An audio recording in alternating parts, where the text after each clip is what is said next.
And you know, John's, this drug case, which is possession of marijuana case in 1968, it's 4 years ago.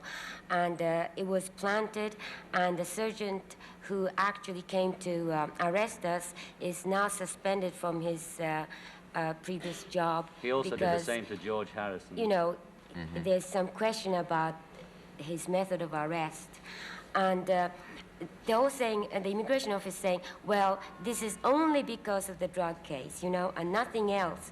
But the strange thing is people like Donovan, Keith Richard, Mick Jagger, George Harrison all have exactly the same exactly the same record around the same time, and they can come and go, policeman, you know, I think, you know. anytime they can.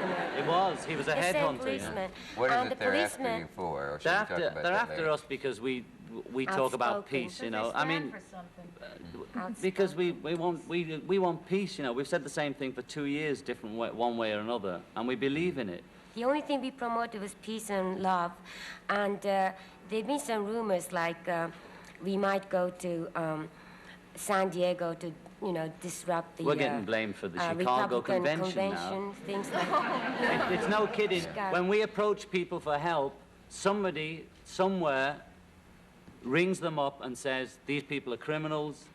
If we were given a job on the Drug Abuse Council to help people try and explain drugs in a realistic way to kids, because nobody else is doing it, then immediately we got the offer. Somebody rings up the people that offered us and said, what are you letting those criminals on for?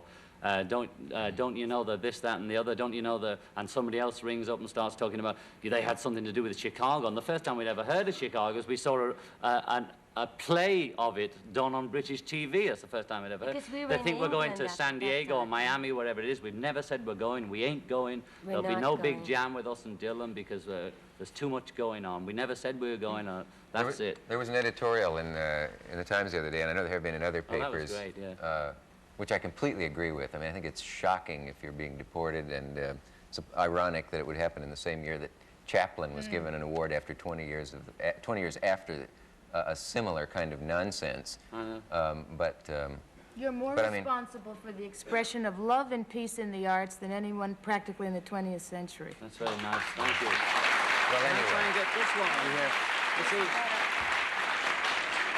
see, this is a bit hard for me to explain, but our lawyer's name is Leon Wilds, and he's not a radical lawyer, he's not a William Kunstler, nothing like that. We went to an immigration lawyer who knew about immigration, and he has really been surprised, because he worked in immigration 15 years, he's really been surprised by some of the things that have gone on. And it's very ironic that the government approved our application as outstanding artists whose presence is beneficial to U.S. cultural interests and the public welfare. The federal judge has approved that, and the government has, but we had to fight for it. And it's the only time that he's ever had to go to court to force the government to consider an application like that, obtained by an injunction, meaning that as one way for us to come in is as outstanding artists or scientists. There's a special clause. Now, we put that in our case, and nobody looked at it. And it's the law that they have to look at the application. They didn't look at it, and our lawyer went down and said, you haven't looked at it. So he took them to court. And the judge and the federal judge said they have to look at it and they have to take this into consideration. Yes, they are outstanding artists and would be a benefit to this country. And it's the only time he's had to go in and fight for it. Also, you know, if there are anybody who's interested in helping us, petition does help too. And we have about 10,000 people roughly. There was a telegram from a union leader. Oh yeah, you want to mention it? It's great. You know. We've run into another station problem here. We have to take a message. We'll be back. Just quickly, it's interesting that the support for this is growing and does not just represent what you might call one kind of person or something. This is a telegram that should interest you. Immigration and Naturalization Service it's addressed to.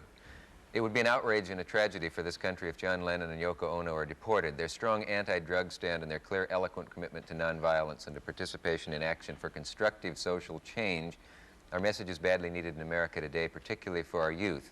He goes on to say about the personal tragedy that Mrs. Lennon is forced into by choosing between her husband and her child.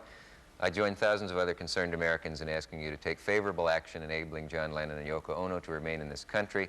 Signed, Leonard Woodcock, President, United Auto Workers. Right on, Leonard. Here's a song.